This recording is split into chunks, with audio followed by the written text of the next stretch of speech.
En esta ocasión tenemos otro gran invitado que ahora sí que muy cercano al maestro Galindo, porque viene siendo su hijo, Benji, ¿no? Entonces, en esta ocasión vamos a estar platicando con Benji algunas de sus historias, conectando con los procesos de inspiración, motivación. Y bueno, esperemos que este también sea de su agrado. Y bueno, les pedimos que también se suscriban al canal, lo compartan y vamos a estar compartiendo buenos contenidos. Entonces, pues bienvenido, Benji, al podcast de El Toque Maestro. No, muchas gracias, la verdad. Es un orgullo estar contigo, Javi, y con mi papá en este nuevo proyecto, sumándonos, apoyándolo, y yo creo que va a ir de la mejor manera porque así es él.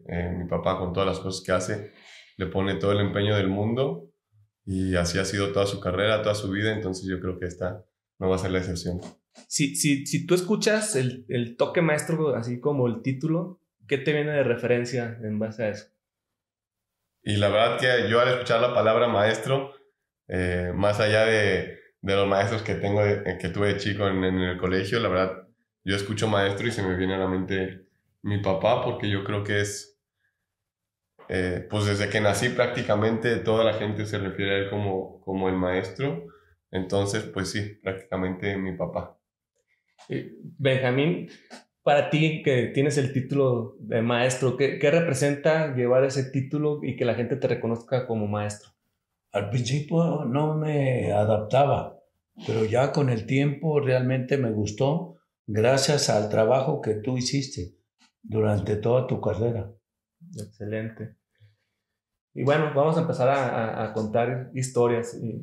En primera, ¿qué representa ser el hijo del maestro Galindo? O sea, si hablamos de jugadores de fútbol mexicanos, tu papá está dentro de los 5 o 7 jugadores más representantes del país, ¿no? ¿Qué se siente ser hijo del maestro? Un orgullo. La verdad, esa es la palabra, un orgullo, porque como bien dices, pues significa mucho para el fútbol mexicano, y yo siempre que tengo la oportunidad lo digo. A mí lo que me impresiona y me gusta más del nombre Benjamín Galindo dentro del fútbol es que le puedes ir al América, le puedes ir a Tigres, a Monterrey, a cualquier equipo, pero la verdad que todas las personas se expresan bien de mi papá, de Benjamín Galindo. Entonces yo creo que eso es lo que más me impresiona y me llena de orgullo que él sea mi padre. ¿Tú en qué momento o en qué etapa empiezas a dimensionar quién es tu papá? Yo creo que ya un poquito más grande, como a los 5 o 6 años, no sé, que íbamos a comer y se le acercaban pues las personas a pedirle una foto, o le decían de que muchas gracias por tal título, o tu calidad inigualable, no sé qué. Entonces yo ahí ya empecé a darme cuenta de la figura pública que era, porque para mí pues era mi papá. Y se me hacía muy extraño que la gente se le acercara y le pidiera fotos, pero yo creo que como a los 5 años ya empecé, más o menos a 5 o 6. Platícanos de Benji en su infancia. ¿Cómo era Benji de niño? La verdad, era un gran tipo, y sobre todo que al principio no le gustaba el fútbol, le gustaban más los caballos. Okay. A él. Y un día yo me acuerdo que fui a, ¿cómo se llama el lugar? De los caballos. No sé. Pues. Donde los rentaban. En Colomos, donde íbamos. En Colomos. Sí. Y vamos, y una vez yo voy con él a acompañarlo, y ya le digo al señor, ¿sabes qué? Me das un caballo. No, me dice, son 2. No, pero nada más quiero uno para los 2. No, él se sube solo. ¿Cómo que él se sube solo? Y sí, ahí realmente, ahí fue donde yo lo viví y lo vi, que era su afición por los caballos. Sí, yo también me acuerdo como que siempre se iba de gira o de viaje y me traía los uniformes, ¿te acuerdas? Sí, chiquitos. Sí, cómo no. Y siempre me los traía. Y yo le decía que no, que yo no me los quería poner, que yo me quería poner mi sombrero y mis botas. Siempre, siempre, siempre. ¿Y cómo lo convenciste de que le entrara al fútbol? Pues a través de jugar con él. Jugamos mucho. Siempre había una pelota, un balón, en cualquier lado que estuviéramos. Ya sería en una fiesta, en un jardín, en la misma casa, jugábamos mucho. Es normal, ¿no? Que cuando empieza la parte de la niñez y que se empieza a conectar al fútbol, que el niño va a estar pegado con el balón, ¿no? Sí. Todo el tiempo, ¿no? ¿Tú cómo hiciste para transicionar de caballos a así que entrar al fútbol? La verdad no me acuerdo en qué punto exacto fue que dije, ok, ya me gusta más el fútbol, porque digo, a día de hoy me gustan mucho los caballos también, pero pues yo lo relaciono que un día fui a montar y me caí, pero me caí fuerte y ya como que de ahí empezó mi etapa en el fútbol. Entonces yo relaciono esa caída en el momento en el que ya me empieza a gustar un poco más el fútbol. Y de igual forma yo creo que era lógico que me iba a terminar de gustar más el fútbol porque pues desde que nací la verdad que respiro, como y duermo fútbol, entonces pues muy contento de poder compartir esta pasión con él. ¿Y en qué momento ya le entras con más ganas, así de decir, quiero ser profesional? Yo creo que fue cuando estaba cuando estábamos en Torreón, en Santos, A los 13 años. a los 12 más o menos, 12, porque 13.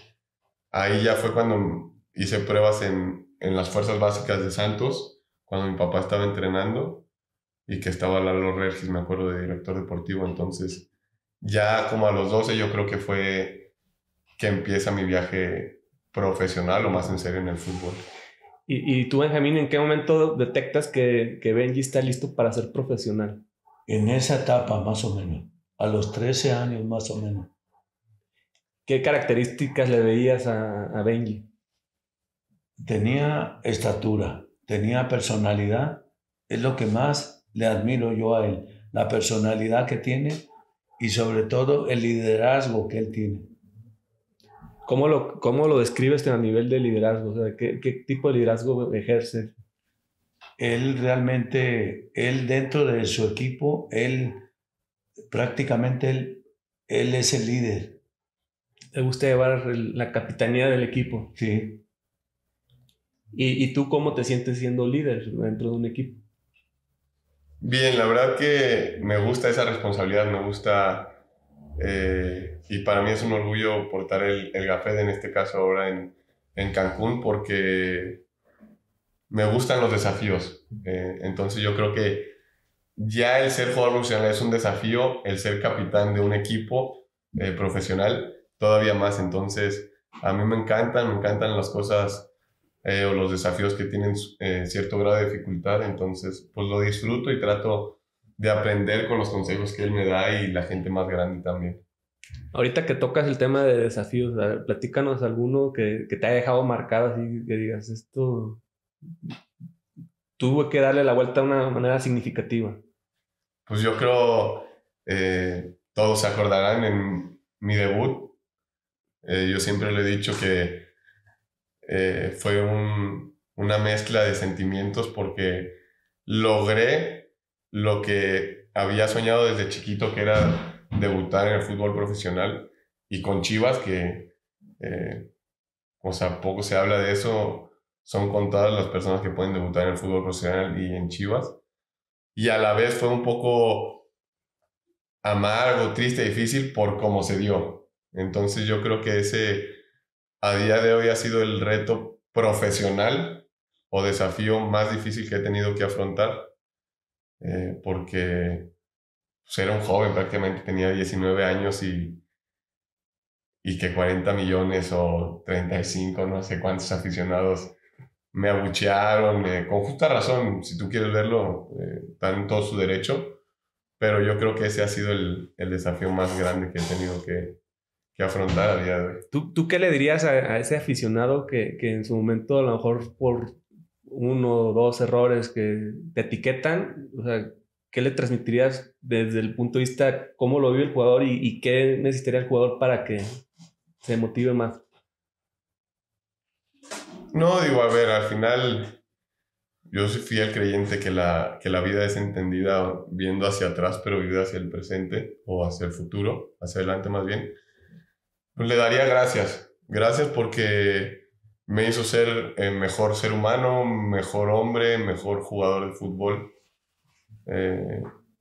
Pero también que sean conscientes o empáticos de que somos humanos. O sea, al final sí somos jugadores de fútbol y nos ven cada 8 días, pero así como ellos, también nosotros tenemos problemas existenciales, problemas básicos, que no sean tan fuertes a la hora de juzgar o de hablar, porque las palabras tienen un peso y la verdad que sí te golpean. Entonces, que sean un poquito más empáticos. Y Benjamín, en esos momentos, cuando ocurría esa parte, ¿qué le aconsejabas a Benji? Ahí realmente yo no estuve.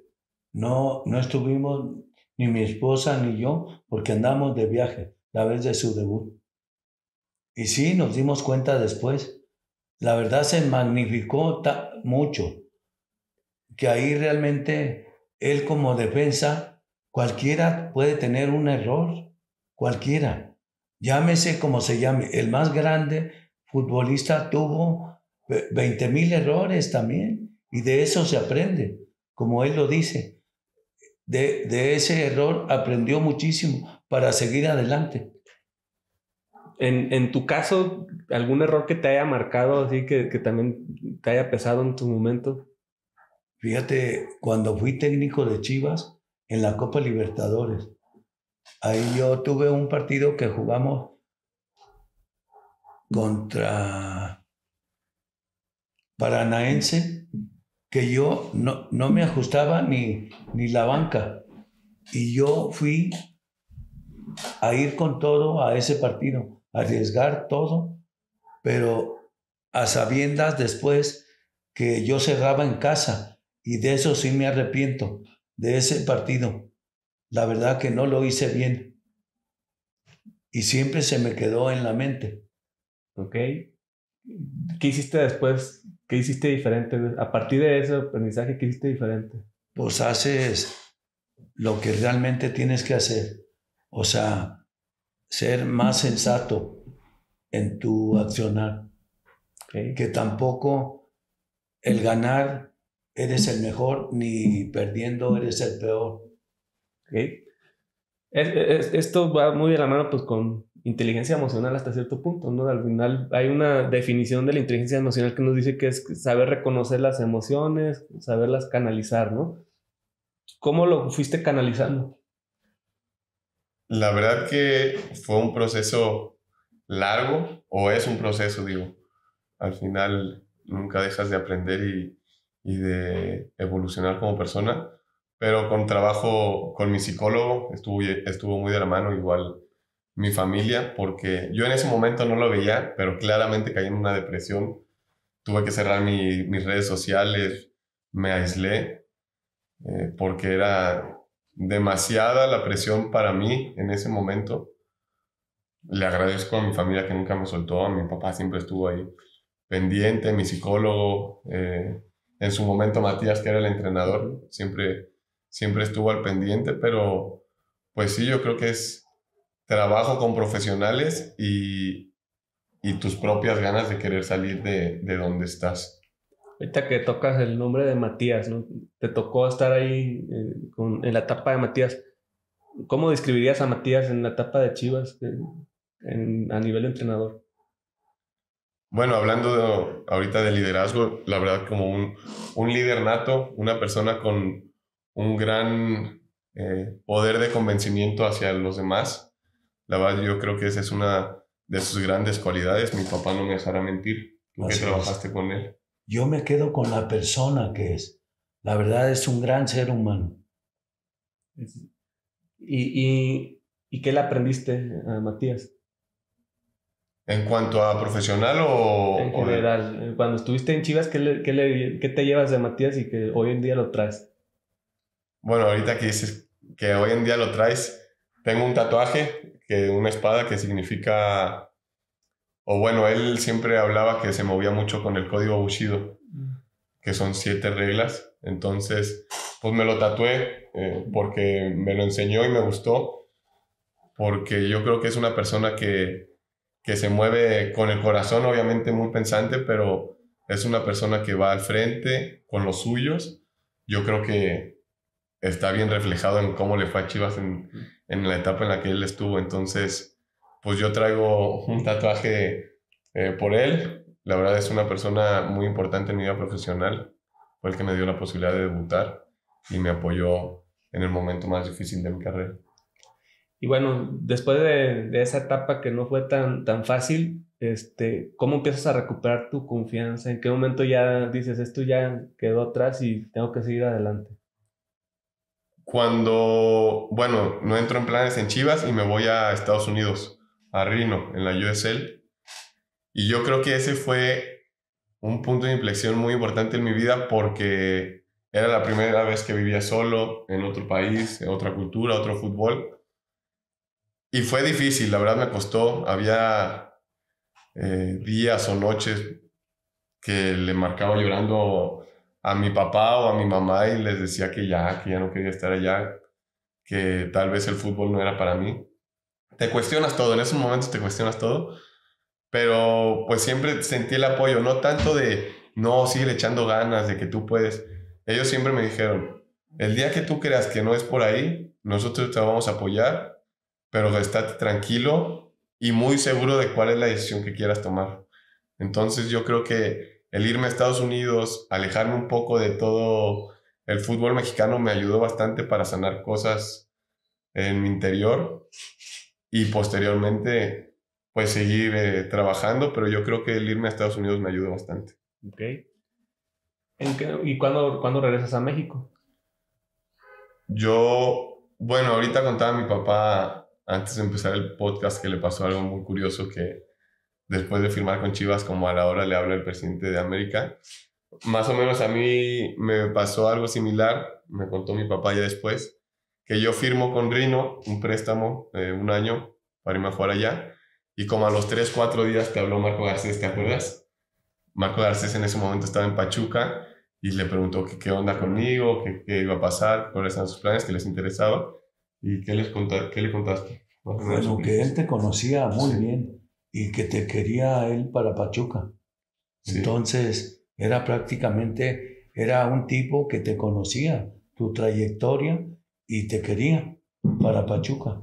Sí, entonces yo eso no me lo contó claramente hasta ya después que se acabó el torneo allá, se acabaron los playoffs, nos eliminaron y ahí mi papá o Marco, no me acuerdo quién levantó el teléfono, le marcó y después de Estados Unidos llegó a Pachuca un año, que fue un año complicado porque fue el año de la pandemia, fue el año que te pasó lo de tu infarto cerebral y bueno, ahí es mi regreso a México. Y después de ese año complicado, tanto profesional como personal, fue que me voy a Cancún y ya son 3 años, ya es un rato que estoy en Cancún. Hay unas buenas playas, ¿no? Sí, la verdad que sí. ¿Cómo te ha tratado Cancún? Bien, desde el día 1, la verdad, lo único que tengo son palabras de agradecimiento hacia el club, sobre todo con Alejandro Vela, que fue el que confió en mí desde el día 1.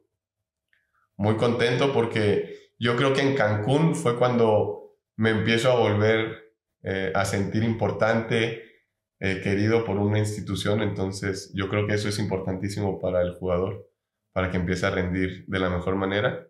Entonces muy agradecido con el club, con Alex y contento, disfrutando este proceso, esta etapa en mi vida. Y bueno, a seguir dándole porque todavía quedan muchas cosas. ¿Cómo has visto el desempeño de Benji en Cancún en esta etapa? Realmente ha sido sensacional su carrera ahí, porque realmente lo veo cada vez mejor, tanto físicamente como anímicamente y técnicamente, que a mí es lo que más me interesa, esos 3 puntos. Y en ese tenor, Benjamín ha crecido mucho, mucho, mucho. La gente no lo conoce realmente. Bueno, pues es mi hijo, yo vivo con él, como, sueño, duermo, todo lo que quiera. Y realmente es alguien muy profesional y es un líder nato. Y yo no tengo ninguna duda que va a triunfar. Ninguna duda. Pues ya lo está haciendo, ¿no? Recientemente pues te tocó ser campeón, ¿no? Sí. Con Cancún, siendo el capitán del equipo. ¿Cómo viste ese proceso? Bien, siempre pues platico con mi papá y le digo que son cosas inexplicables, la verdad. Siempre, y la gente más cercana sabe que tenemos una promesa y ver que se exprese así de mí, la verdad es puro orgullo. Yo siempre me he tenido fe, pero las veces que no me he tenido fe, yo creo que él es el único que ha tenido más fe en mí que yo mismo en su momento. Pero hablando del título, fue muy especial porque estuvo toda mi familia presente. Entonces, para mí, yo creo que ha sido de los mejores días de mi vida. El día que quedamos campeones, porque lo pude disfrutar con la gente que amo y pude regalarle un pedacito de felicidad a mi papá dentro del fútbol. Mucho, la verdad. Porque ser campeón no es fácil y te cuesta mucho. Llámese como se llame, cualquier categoría y más en expansión. La verdad que es profesional. Sí, estás a un pasito de... Sí. Y bueno, yo en lo personal tengo poco de conocerte, pero transmites mucha disciplina en tus procesos, ¿no? Tu papá lo referencia también mucho. ¿Cómo lo haces para ser disciplinado? Porque al final no todo el mexicano es disciplinado. ¿Tú qué haces para así serlo? Pues no sé qué es lo que haga específicamente, pero pues yo sé que no tengo la calidad de mi papá o de otros jugadores que ya traen esa chispa, ese talento. Claro que tengo un talento, por algo juego fútbol profesional, pero yo sé que haciendo las cosas que están a mi alcance, como son los cuidados, el cuidado invisible o las cosas invisibles, siento que me acerca un poco más a los objetivos o a poder competir en el máximo nivel. Entonces, pues yo creo que esa es mi motivación, por decirlo de alguna manera, como que si yo sé que hago estas cosas bien, me va a dar para competir cada fin de semana. Coincidentemente, bueno, en los capítulos que hemos ido teniendo han sido puros centrales, ¿no? Pollo Briseño, sí. Jair Pereira, sí. Ahora te toca a ti. ¿Cuál es tu referente como central? Así que digas, ese es el modelo de central al que yo aspiro. Bueno, hablando mundialmente, yo creo que Sergio Ramos, él es un central que me gusta mucho porque se me hace muy completo en todos los aspectos, pero pues yo agarro cositas de todo. La verdad, ahorita que mencionas que ya vinieron el Pollo y Jair, la verdad se me hacen a mí dos centrales completísimos. El Pollo ya tuvo su paso por Europa, se me hace un gran central defendiendo, se me hace impresionante el juego aéreo, y con Pere es diferente. A él le tengo un cariño especial porque con él pude debutar profesionalmente y es alguien al que le he aprendido mucho. A día de hoy, muchas veces, no sé, tengo un partido y le escribo de que, oye, me toca marcar un delantero muy alto, ¿cómo le haces? Y la verdad que él siempre ha estado ahí con sus consejos cuando pasó lo de mi papá. Entonces, pues la verdad hay muchos centrales en su momento, Salcido, Alanís, que me tocó compartir vestidor con ellos. La verdad, grandes centrales, pero si tengo que elegir uno, me quedo con Sergio Ramos. Y ahorita, hablando de centrales, ¿tú en qué momento decides ser central? Esa es una buena pregunta, porque te acuerdas que yo jugaba de contención, pero fue igual cuando empiezo un poquito mi carrera más en serio, profesional, que Lalo Regis me ve cualidades. Sí, claro. Él me ve cualidades, me dice que él cree que me puedo desempeñar muy bien ahí. Y bueno, desde ese día le agarré el gusto y bueno... Ya no lo he soltado. Ya no lo he soltado. Él me habló a mí, me dice, oye, tu hijo tiene estatura, tiene físico. No, habla con él, no conmigo. Platica con él. Sí, no conmigo, pues a mí. Si a él le gusta, adelante. ¿Y tú cómo veías ese cambio de que fuera contención a central? Sí, yo lo vi bien, la verdad, porque tenía las características. ¿Y desde qué etapa tú te empiezas a convertir en el capitán del equipo? Bueno, mi primer año en Cancún estaba el Chaco, me acuerdo. Y ahí no jugué hasta el final de la temporada, los últimos 3-4 partidos y el repechaje, famoso repechaje. Después se va el Chaco, llega Vilar, el que era portero en Atlante, Sí. y pasa lo mismo. No juego al principio, termino jugando. Ya el segundo torneo con Vilar juego prácticamente todos los minutos, y ahí ya era un poco, no el primer capitán, pero de los capitanes, porque iba mucho con la ideología que tiene el club y las cosas que quieren en un jugador de fútbol. Pero ya llevo 2 años o 1 año y medio siendo el capitán, el primero. Entonces, pues como te digo, es un orgullo. Hablando de la conexión del deporte y la juventud y eso, ¿tú qué le recomendarías a los chavitos que andan pateando el balón todo el día y que aspiran a ser profesionales? Pues que se diviertan, digo, al final es un deporte que te regala muchas alegrías, convivencia, ratos con tus amigos, pero que si realmente te quieres dedicar a esto o quieres ser profesional, que te tomes las cosas en serio también. Digo, hay momento para todo, te puedes divertir, para trabajar, pero que te tomes las cosas en serio, y también que está bien que tengas muy claro que quieras ser futbolista, pero algo que me inculcaron mis papás es el de no dejar a un lado el estudio. Yo creo que es muy importante. Yéndonos así a futurear, ¿en algún momento piensas tener familia, hijos? Sí, sí, la verdad yo creo que es uno de los sueños que tengo, formar mi familia, porque lo veo con mis papás y mis hermanas y siento que es tu gente. Entonces sí me hace mucha ilusión el día de mañana tener una familia. Si tuvieras un hijo, ¿sería Benjamín tercero? No, no hemos hablado. No, Benjamín ya no.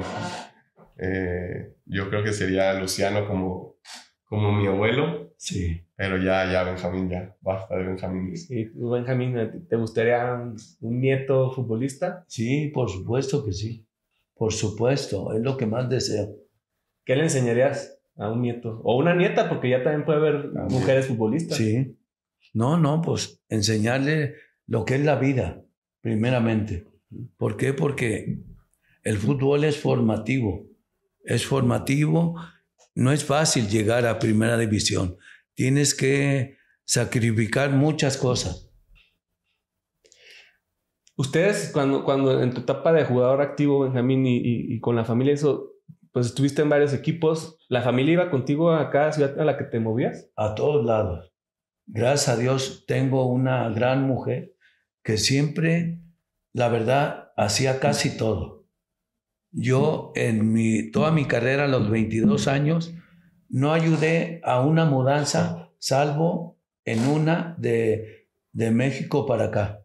Pero en las demás siempre mi señora cambiaba todo, no sé cómo le hacía, pero yo llegaba al siguiente equipo, ya tenía todo.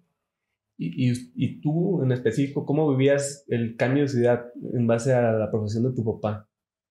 Era difícil porque, no sé, ni bien te acostumbrabas a tu rutina en cierta ciudad, empezabas a hacer amigos, ibas a entrenar y así, y de un día para otro se acabó, nos regresamos a Guadalajara o nos vamos a México, y la verdad que fue difícil, pero también siento que inconscientemente me preparaba o me estaba preparando para que hoy en día no me cuesten tanto esos cambios de ciudad o de país. Yo cuento una pequeña anécdota mía. Yo trabajaba en Sabritas y trabajaba aquí en Guadalajara, y en algún momento, si quería crecer dentro de Sabritas, era salirme de Guadalajara, ¿no? Y yo me resistía porque decía, pues que aquí hay una planta, aquí se puede crecer. Pero bueno, mi primera opción fue irme a Mérida, y me fui a Mérida. Y la realidad sí te cambia mucho el panorama cuando sales de tu ciudad, ¿no? Empiezas a conocer confort. personas distintas. Sí, claro. ¿no? Y después me fui a Querétaro, luego terminé en Mexicali, ¿no? Y ya después no me quería regresar a Guadalajara, ¿no? Pero a veces cuesta trabajo la adaptación. Sí, adaptarte realmente. O sea, ser consciente que cuando viajas, te tienes que adaptar rápidamente. Es como ahorita también, bueno, seguramente conocen a Ulises Dávila, ¿no? Sí, Ulises que anda allá en Australia, ¿no? Sí. Y está haciendo un buen papel en Australia. O Osvaldo Alariz andaba en la India, ¿no? De repente a explorar horizontes distintos, ¿no? Así es. Bien, estamos entrando a la etapa final del toque maestro y tenemos lo que denominamos el toque final, ¿no? Entonces, ¿con qué te gustaría cerrar? ¿Qué mensaje le lanzas a esta audiencia que nos está viendo, nos está escuchando, conectando con temas que inspiren a la resiliencia? Bueno, justo ahorita que estaba diciendo eso, se me había ocurrido hablar un poquito de la resiliencia, porque siento que ha sido parte fundamental de mi carrera. También es así que la tengo, como me gustan los tatuajes, la tengo tatuada en el pecho, porque siento que así ha sido mi carrera, desde la manera en que empezó, y ahí vamos, dándole la vuelta. Pero pues un mensaje para la gente sería que si quieres algo, y lo quieres de verdad, con todo el corazón, no importan las circunstancias, las trabas que te pueda poner la vida. Si realmente lo quieres, vas a encontrar la forma, siendo constante, dedicado, y más allá de todas las cosas que te pueda decir la gente, que tú tengas muy claro y estés muy enfocado en tus objetivos, y eventualmente lo vas a terminar consiguiendo, porque la fuerza que tiene uno en el interior es muy fuerte. Y eso, que no se den por vencidos a la primera, si no es en la primera, en la segunda o en la tercera, pero que sean muy tenaces y le echen muchas ganas. Excelente. Y por último, ¿cómo ves a tu papá en esta etapa en los podcasts? ¿Qué opinas de esta nueva etapa con tu papá? Me gusta porque va evolucionando, lo obliga a prepararse de diferente manera, a estar más en la vanguardia, a estar más en el medio. Y la verdad que me gusta porque veo que lo disfruta y se levanta con más energía. Ya te pregunta cómo se hace esto, cómo se hace lo otro. Entonces, para mí es muy padre poder disfrutar de esta nueva etapa de mi papá y acompañarlo más que nada. Benjamín. No, hombre, la verdad yo estoy feliz. Estoy feliz porque no deja de ser fútbol. Y la verdad fue lo que siempre anhelé, seguir en el fútbol. Y la verdad es una etapa muy bonita. Excelente. Pues bueno, a todos nuestros amigos del Toque Maestro, esperemos que les haya gustado esta transmisión. Por aquí nos seguimos viendo. No se olviden de suscribirse y compartir en las redes sociales este tipo de contenidos, que son contenidos de alto valor, ¿no? Que lo que pretendemos es que generemos esa parte de inspiración, conexión con historias que nos ayuden, que siempre va a haber una historia que toque a alguna persona y que a partir de eso pueda hacer algo diferente. Entonces esperemos que estas historias sean de esas. Un placer estar con ustedes y por aquí nos vemos en próximos capítulos.